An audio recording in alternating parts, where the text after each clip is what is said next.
Alright, what's going on everyone? Trev back again, here to bring you another video. This one's going to be doing another video review for Dragon Ball Z related topic. This one will be a movie review for one of the released Dragon Ball Z movies. I've already done Battle of the Gods, it's in the channel if you want to check it out. And I thought, what would be a good one to do next?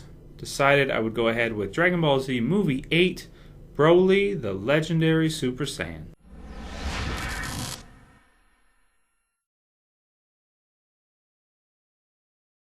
Great, so out of all the different Dragon Ball Z movies, this one is one of my absolute favorites. Now, whether or not you want to consider these canon is kind of your choice. They're not really canon, at least, of course, they're not canon to the manga, Dragon Ball series, of course.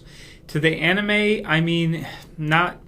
I want to say generally the movies are not really canon. However, I mean, they were made, you can consider them to be part of the anime story if you like, similar to how you could consider, I guess, the Otherworld Tournament to be part of it. So not absolutely 100% regular canon, but they are a lot of fun, I think. Now, with this one in particular, there are some problems with it because it doesn't really fit into the Dragon Ball Z timeline all that well. The only time it could fit is during the Cell games or after the Android before the Cell games start. So like right before there, where they were all training, basically going to the hyperbolic time chamber and everything like that. That's about the only time that this would really fit in the series. Does it fit perfect? You'd have to analyze it and find a time, because the thing is that we don't really see Vegeta go like Super Vegeta. We don't really see Trunks go, I guess Super Trunks, which is USSJ for both of them against Broly. I mean, Vegeta kind of looks a little bulkier, Trunks looks a little bit, but definitely not as much as he did during the Cell Saga. If you guys remember when Trunks goes full out USSJ and he becomes, his hair goes way out and he becomes big. He actually kind of looks a little bit like Broly, actually. That's true. So yes, there are some problems with it in terms of continuity and where it would fit into the timeline, and you can point to that if you want to. There are a few little things with the movie here and there that I would say are a little bit strange, like for example Piccolo just kind of showing up out of nowhere during the movie. By the way, this will contain spoilers, and you guys can find this on YouTube if you want to watch it. It's posted. There's a few channels that have it posted. Just type in the name and you'll find it and be able to watch the whole movie. It's over an hour, but it's really dense and it's really solid. Piccolo showing up. There's some different little things that are a little bit strange here and there, but for the most part, this is one of the most high quality Dragon Ball Z movies, I want to say, and I think that Broly is probably one of the best Dragon Ball Z movie villains. I like Cooler too. I like Beerus or Bills, however you want to pronounce his name. I like some of the others as well too, but I definitely think Broly is one of the best there is. He's probably top three for most people. He's kind of like, I like to think of him as like a Dragon Ball Hulk, really, for the most part. He even glows green too, so it works out well when you think of him like that. Also, when he's fighting, he doesn't use much in the way of techniques or anything like that. He's basically just a giant rage monster where he just goes around and just Hulk smash. He just smashes things. And it's kind of fun to see. The way he fights is a lot different from the Z Fighters and what we're used to seeing with them, with techniques like Kamehameha and Final Flash and Big Bang and Senko, all the different techniques that our Z Fighters have. Broly doesn't really have that. He just kind of rages out, goes crazy, throws energy blasts all over the place, or balls, really. For the most part, he's throwing energy balls around, and they're blowing up. And even in one case where he throws this little one, and it blows up a whole planet, which is kind of strange.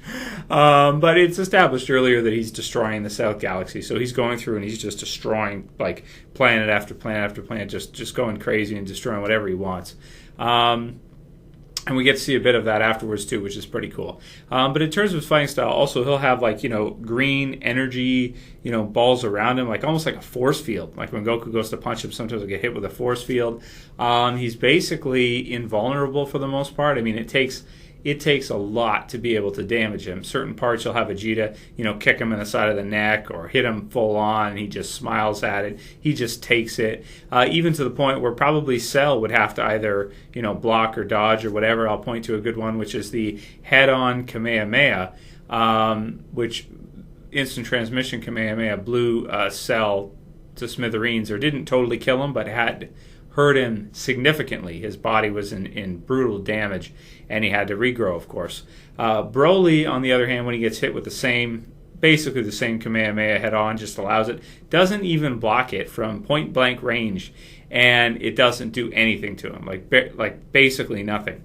So he's a super powerful villain in the Dragon Ball Z universe, and he's a lot of fun to see in this one. We also get to see Paragus, which is his father, and kind of a plot with them to basically lure the Z Fighters to this planet, as the planet's going to be destroyed by a comet that's coming in, unknowingly, not knowing that Goku possesses the instant transmission, of course, so that wouldn't work against him anyway, but for the rest, like Vegeta, who he probably viewed as the real threat, not really knowing too much about, the Z Fighters,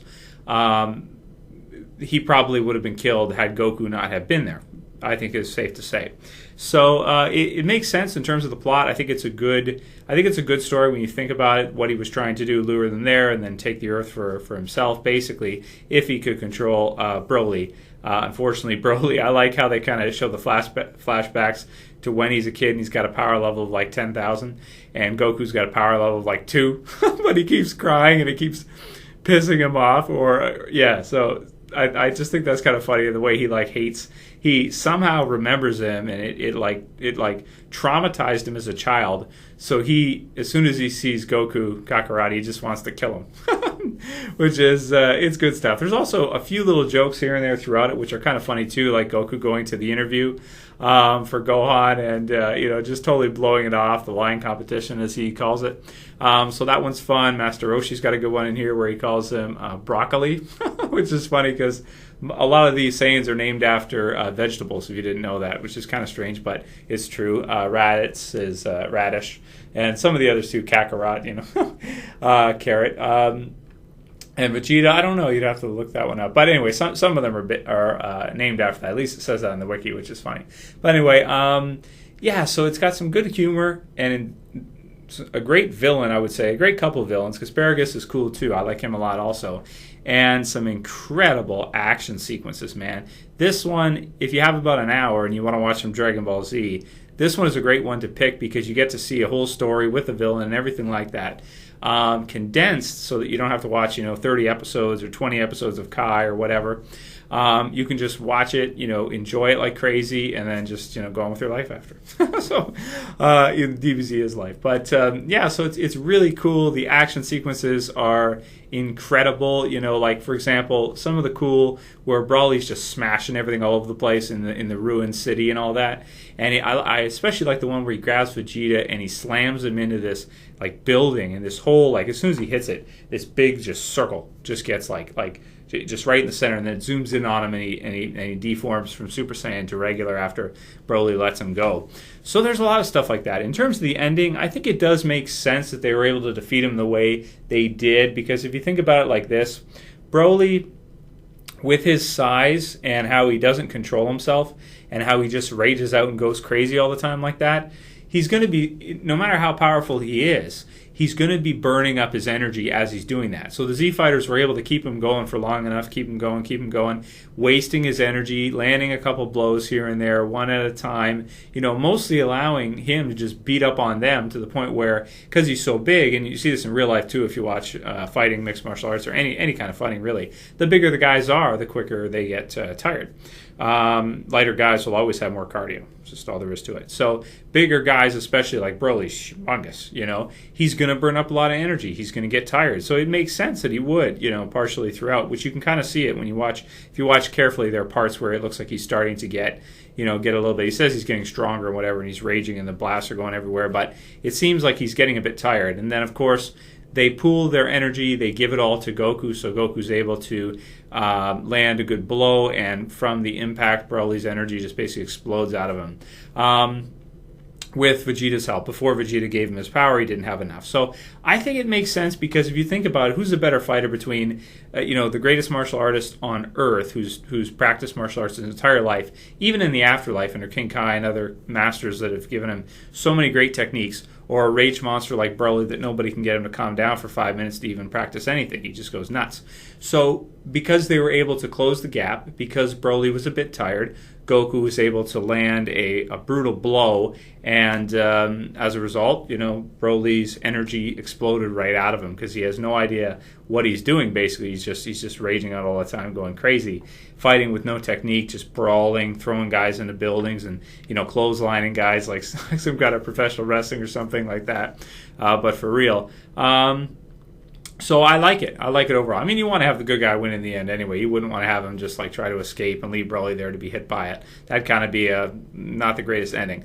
Now, another thing about it. So Goku, I really liked in this. All the Z fighters I did, except for Vegeta. Vegeta has this thing in this movie where he basically freezes, and he knows who Broly is, and he knows of him, and he basically just loses hope and doesn't bother to fight. I mean, I don't know. To me, that doesn't. I mean, I don't know how I feel about that. I tend to think Vegeta wouldn't do that maybe for a bit. I mean, we have seen, I guess, some stuff like that against Frieza and that, but I tend to think he wouldn't just freeze there in fear. You know what I'm saying? While the others, and Piccolo gives him a pep talk. So maybe it's just me as a Vegeta fan that I didn't like it that much. I don't know if you want to consider it to be in character or not. You could probably point to reasons why it is in character and reasons why it isn't.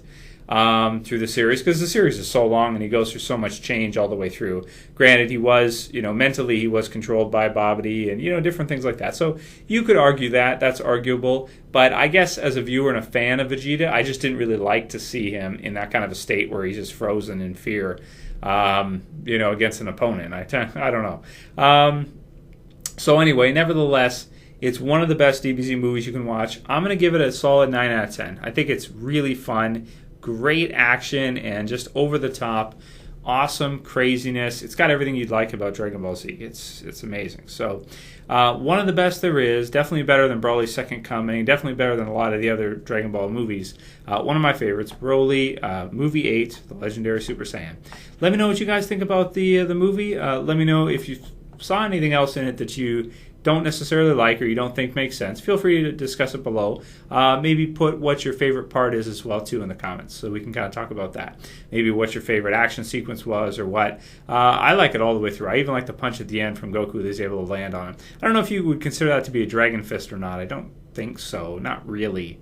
A lot of arguable things here. Dragon Ball Z fans, some really fans that get really in depth with this stuff. I mean, I have 12 minutes on the review, but some people really love their DBZ, just like I do. So let me know what you guys think about all that, and let's talk about it. So great movie, and if you guys have any other suggestions for Dragon Ball Z movie reviews or anything related to Dragon Ball Z, send them to me. I'd like to do one every week if I had enough topics or enough things to do.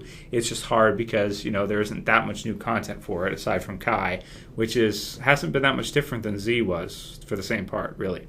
So let me know what you guys think about all that. If you like the video, please thumb it up, like it below. And if you want to help support the channel, share it and favorite it, and I'll call it here. That's it for this video, guys. I'll see you for the next one. This is Trev. As always, saying peace.